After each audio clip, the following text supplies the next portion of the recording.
Hey YouTube, how's it going? Chaos of the Dragons here, bringing you my Undefeated Ryzeal deck profile.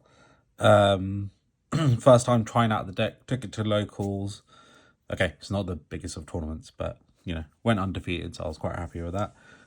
It was 4 rounds. My matchups were Dino round 1, Branded round 2, Tearlaments round 3, and the Memento round 4, which was probably the toughest matchup.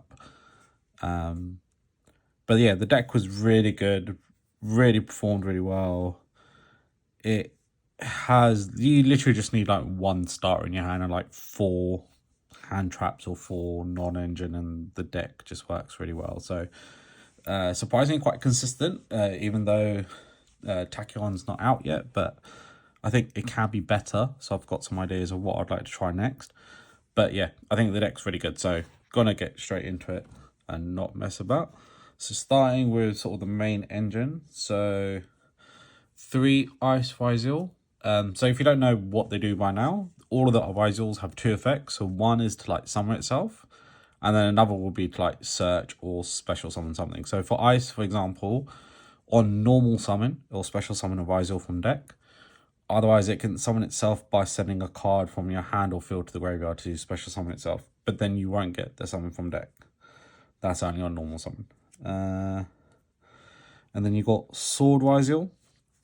So if you have a Ryzeal in the field or graveyard, you can special summon this card. And then it searches for the opposite type, so a light pyro in this instance. And that searches on normal or special summon, which is pretty good. Then you got X Ryzeal. So this can send XYZ monster from your extra deck to the graveyard to summon itself. And then on normal or special summon, it searches for fire thunder type. And then to finish off the Ryzeals, I've got plain 1 node. Similar, so you need an XYZ monster on the field or graveyard to special summon it, and then it can send a card from the hand or field to the graveyard to summon back a Ryzeal monster, which is really good.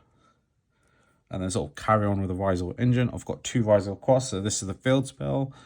This allows you to recycle Ryzeal cards from the graveyard to draw 1 card, and also acts as a monster negate as well. It can detach from a Ryzeal monster on resolution to negate a monster activation, which is pretty good. And then you got Ryzeal plugin, so this is kind of like the reborn. So you can target a Ryzeal XYZ or normal from the graveyard, special summon it, and then attach a card to a Ryzeal XYZ monster from your deck. This was a really good card, and this actually won me quite a lot of games, because there's quite a lot of matchups where your opponent would have like Book of Eclipse or Forbidden Droplet or something in which you need a way to like, you basically destroy your own detonator in that play if you can't stop it. So like if you've got an Ash or something against, say, Book of Eclipse, what I actually did end up doing quite a few times was popping my own detonator, let my opponent play a bit, and then use plugin, summon back the detonator, which on summon it gets to attach from graveyard, and then plugin also attaches as well. So then it's like you get a 3 mat, oh, at least a 2 mat Ryzeal detonator back again, even though you end up popping it. And if you've got the Meteor Logic, you can attach to it as well, so that's quite good.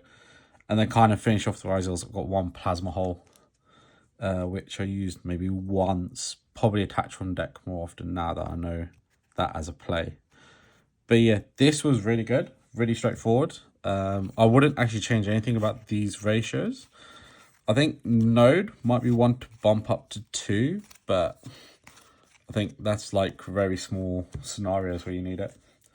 And then just for a bit of consistency for that, 3 bonfires and 2 pot of desires.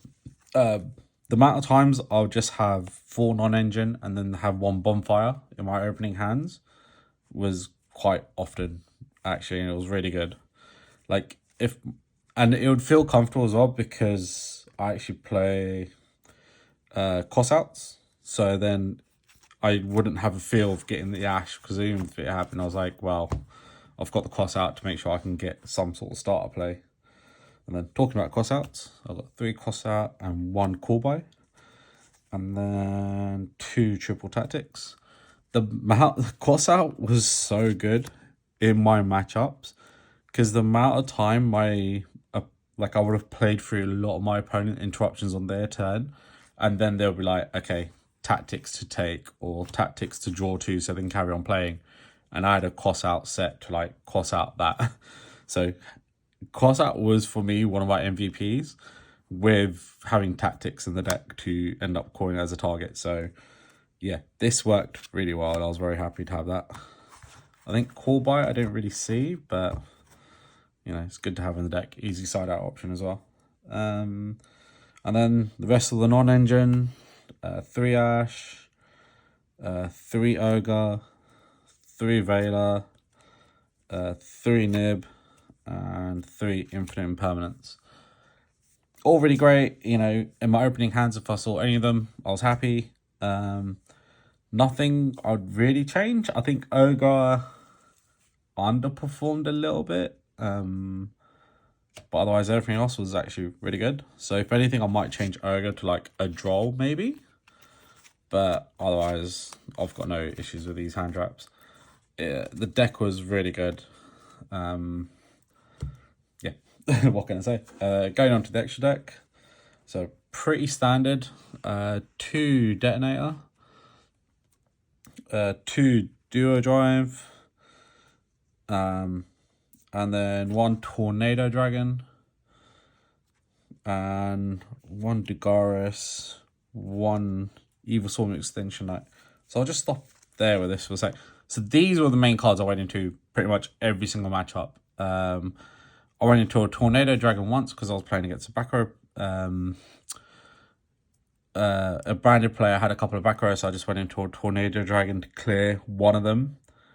End up baiting both, and then I carried on with my rest of the plays just to make my board and control the board from there. So I was really happy with that.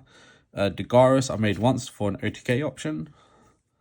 And Extinction Knight made it to try and bait out the Memento player in game 1, which I lost, but no, in game 2, which I lost.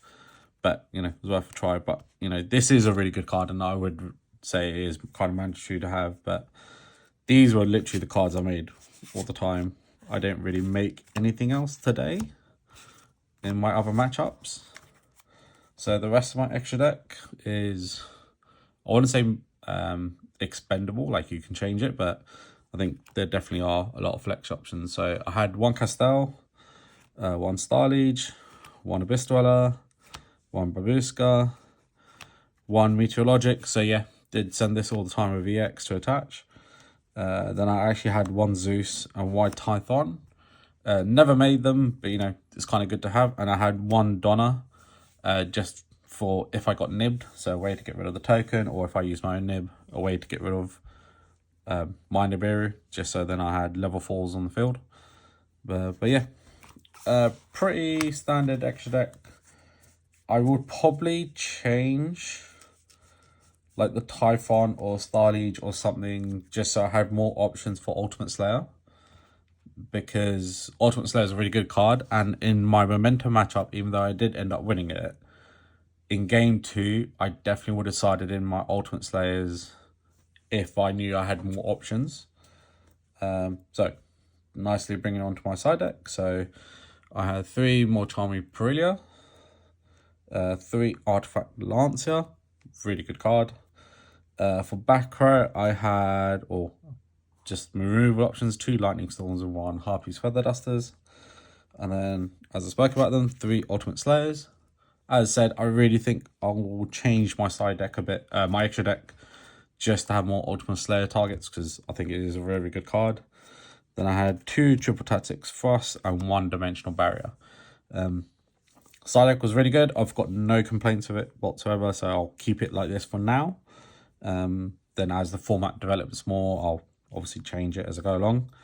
But yeah, that was the deck. It was very good sort of first play taking it out, so I was very happy with the performance of the deck. There's probably a couple of changes. So I really like the idea of having the toy box engine into the Ryzeal deck, and that's because Ice Ryzeal and No Ryzeal both have the ability to send a card from the field to the graveyard for an effect. So that's a really good way to use the toy box engine. And the toy box, even if you open 2 of the continuous spells, they're soft once per turn, so you can end up using both. So I think the toy box is a really good way to go for this deck. So I will be trying that out in my next build. But I hope you like it. Please like, comment, subscribe, and see you guys next time.